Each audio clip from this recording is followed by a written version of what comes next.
राजेश अपनी भाभी नीलम का लाडला था। नीलम भी राजेश को अपनी बेटी की तरह प्यार करती थी।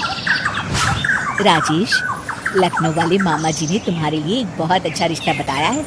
लड़की बहुत अच्छी है, अब तुम शादी कर लो। अरे नहीं भाभी, शादी तो बर्बादी है। भला तुम्हारे हाथों के खाने में जो स्वाद है वो किसी और के हाथों में कहाँ। मुझे अभी शादी नहीं करनी भाभी। राजेश की ना नुकुर करने के बावजूद घर वाले उसकी शादी करवा देते हैं, लेकिन फिर भी राजेश अपनी भाभी का पल्लू नहीं छोड़ता। वो अपनी पत्नी को बिल्कुल तवज्जो नहीं देता था। उसके लिए उसकी पत्नी सुधा का होना ना होना बराबर था। अरे राजेश, तुम अकेले बाहर जा रहे हो, सुधा को भी लेते जाओ। अरे क्या भाभी, हफ्ते में एक दिन तो छुट्टी मिलती है और आप वो भी खराब करना चाहती हैं। सुधा बाहर जाके क्या करेगी? वो घर में ही ठीक है। वैसे मुझे देर हो रही है भाभी, चलता हूँ मैं। राजेश की इस बेरुखी से सुधा हमेशा उदास रहती थी। फिर एक दिन नीलम इस विषय को लेकर अपने पति से चर्चा करती है। सुनिए जी, राजेश को कब अकल आएगी? वो तो सुधा की बिल्कुल कदर ही नहीं करता। अब आप ही बताइए, ऐसे कैसे चलेगा? तुम ठीक कहती हो, राजेश को सही रास्ते पर लाना ही पड़ेगा। चलो मैं तुम्हें एक उपाय बताता हूँ। फिर 2 दिन के बाद नीलम बाजार से खरीदारी करके घर लौटती है। ये लीजिए माँ जी, मैं आपके लिए नई साड़ी लेकर आई हूँ। बबलू, ये तुम्हारे लिए। नीलम सबके लिए कुछ न कुछ लेकर आती है। भाभी, आप मेरे लिए कुछ नहीं लेकर आई क्या? अरे राजेश, तुम क्या समझते हो मैंने कोई बैंक खोल रखा है या फिर घर के आंगन में पैसों का पेड़ लगा रखा है? तुम हर बात के लिए मुझसे उम्मीद क्यों रखते हो? अब बड़े हो गए हो, अच्छा कमाते हो। क्या भाभी, मैं तो बस।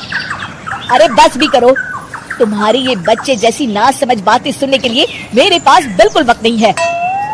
नीलम राजेश को झिड़क कर वहाँ से चली जाती है। राजेश अचानक अपनी भाभी का ये रूप देख असमंजस में पड़ जाता है। फिर एक दिन नीलम रसोई घर में खाना बना रही होती है कि तभी राजेश वहाँ आता है। भाभी, आज मैंने अपने बॉस से वादा किया है कि उनके लिए आपके हाथों का बना गाजर का हलवा लेकर आऊंगा। आपके हाथ से बने गाजर के हलवे में तो जादू है, जादू। मेरे बॉस तारीफ करते नहीं थकते। प्लीज अब जल्दी से बना दीजिए ना भाभी। नीलम राजेश के ऊपर भड़क जाती है। तुम्हारा दिमाग खराब है क्या? आखिर तुम मुझे समझते क्या हो? इस घर की नौकरानी? जब देखो तब फरमाइश करते रहते हो, भाभी ये बना दो, भाभी वो बना दो। अरे तुम्हारी पत्नी सुधा भी तो इस घर में रहती है, तुम उससे कुछ क्यों नहीं कहते? भाभी, आप इस तरह की बातें क्यों कर रही हैं? अरे बस भी करो राजेश, मेरा दिमाग और मत खराब करो, जाओ यहाँ से। अपनी भाभी का इस तरह बेरुखी भरा बर्ताव देख राजेश को बड़ा बुरा लगता है और वो उदास होकर अपने कमरे में बैठ जाता है। तभी उसकी पत्नी सुधा वहाँ आती है। क्या हुआ जी, आप इस तरह उदास क्यों बैठे हैं? राजेश अपनी पत्नी को सारी बात बताता है। राजेश की बात सुनकर सुधा मुस्कुराती कहती है, बस इतनी सी बात। चलिए जी, मैं आपके बॉस के लिए गाजर का हलवा बना देती हूँ। अरे छोड़ो, तुमसे नहीं हो पाएगा, रहने दो। आप तो बस देखते जाइए जी, अभी आती हूँ मैं। थोड़ी देर के बाद सुधा हलवा बना के राजेश को देती है। फिर राजेश अपने ऑफिस चला जाता है। शाम को जब राजेश घर आता है तो खुशी के मारे अपनी पत्नी सुधा को गले लगा लेता है। अरे वाह सुधा, तुमने तो कमाल कर दिया। सच में क्या स्वादिष्ट हलवा था। मेरे बॉस बहुत तारीफ कर रहे थे और इस हफ्ते घर आ रहे हैं तुम्हारे हाथों का खाना खाने। और इतना ही नहीं, उन्होंने मेरा प्रमोशन भी कर दिया है। सच? हाँ। मुझे माफ कर दो सुधा, आज तक मैं तुमसे गैरों की तरफ पेश आता रहा। अरे ये कैसी बातें कर रहे हैं जी, मैं तो आपकी पत्नी हूँ।